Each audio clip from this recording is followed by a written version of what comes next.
interrompe o J.D. Vance numa situação, num contexto onde ele está na sala oval da presidência dos Estados Unidos da América. Ele se faz de ofendidinho, né? Como assim destruir meu país, né? Aí o J.D. Vance, bem diplomaticamente, falou, eu não quis desrespeitá-lo, né? Não falo isso no sentido de respeitá-lo.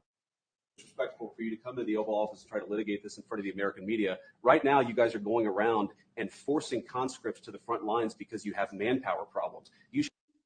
Então, aí ele fala, não, porque você é que veio na sala oval, você é que fica diante de toda a mídia falando como se você não tivesse problemas lá na guerra, porque você tá com problemas de soldados, né? Manpower, como é que a gente traduz isso? Você tá com problema com seu staff, pessoal, né?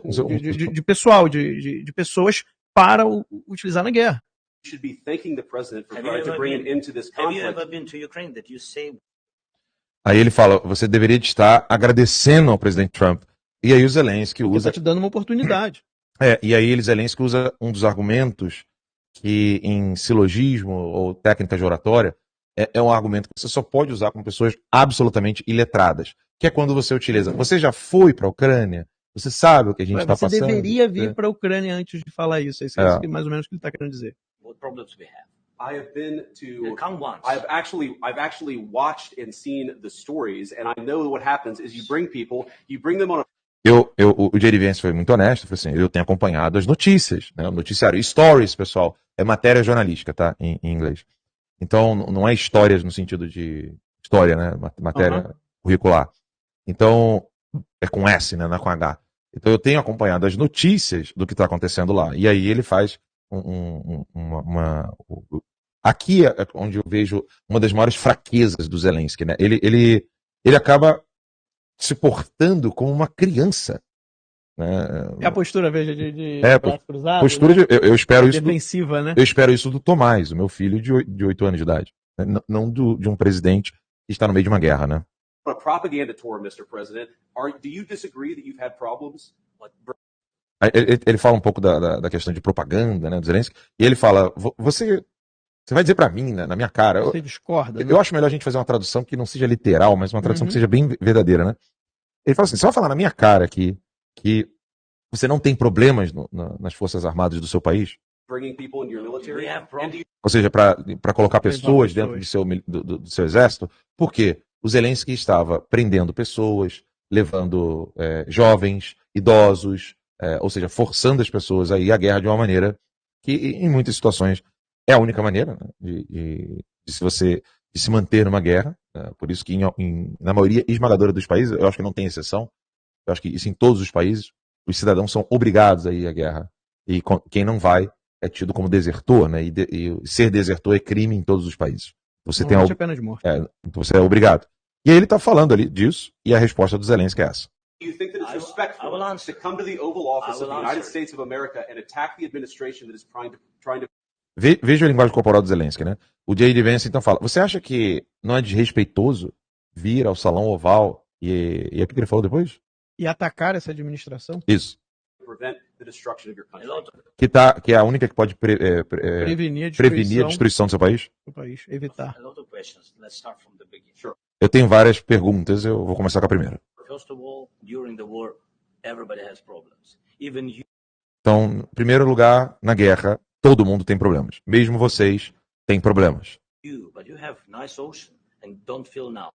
Vocês têm um bom oceano e vocês não sentem agora, né? Ou seja, o problema da guerra. E aí, na sequência, eu já vou falar porque eu já sei o que ele vai dizer. Ele vai dizer, mas vocês vão sentir. E aí é que vocês vão ver a resposta do Trump. But you will feel it in the future. God bless.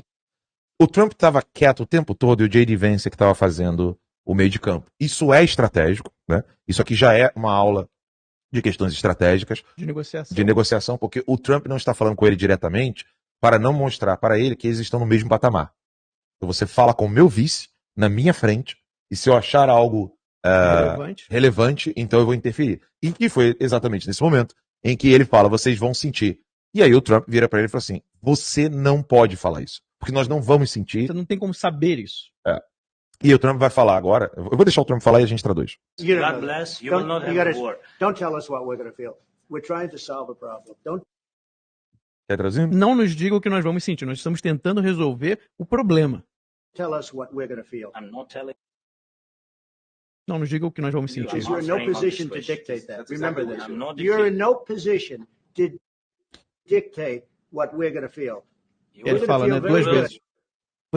Você não está em posição para nos dizer o que nós vamos sentir. Eu acho que o termo ditar aqui é pesado, né? Você não está numa posição de ditar o que nós vamos sentir numa guerra ou numa possível guerra. feel influence. We're going to feel very I'm good and telling very you, you strong. will feel E aí o Trump marca terreno.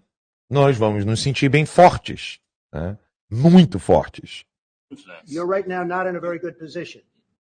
Nesse exato momento, você não está numa posição boa. You've allowed From the yourself to be in a from very the bad very position, beginning and of he's the happened. war. Você permitiu estar nessa posição horrorosa, né? Ou seja, ruim para você.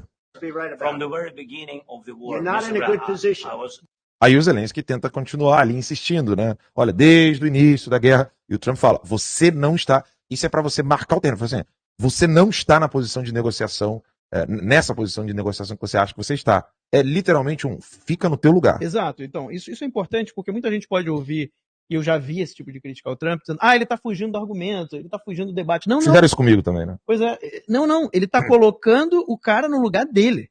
Fala, meu irmão, você não pode falar nada dos Estados Unidos. Você não sabe o que é os Estados Unidos. Você não tem ideia do nosso poder bélico. Ninguém, na verdade, ninguém no mundo tem, né? Porque Não. a gente sabe que tem tecnologias que não foram ainda divulgadas de defesa, de ataque. Então, assim.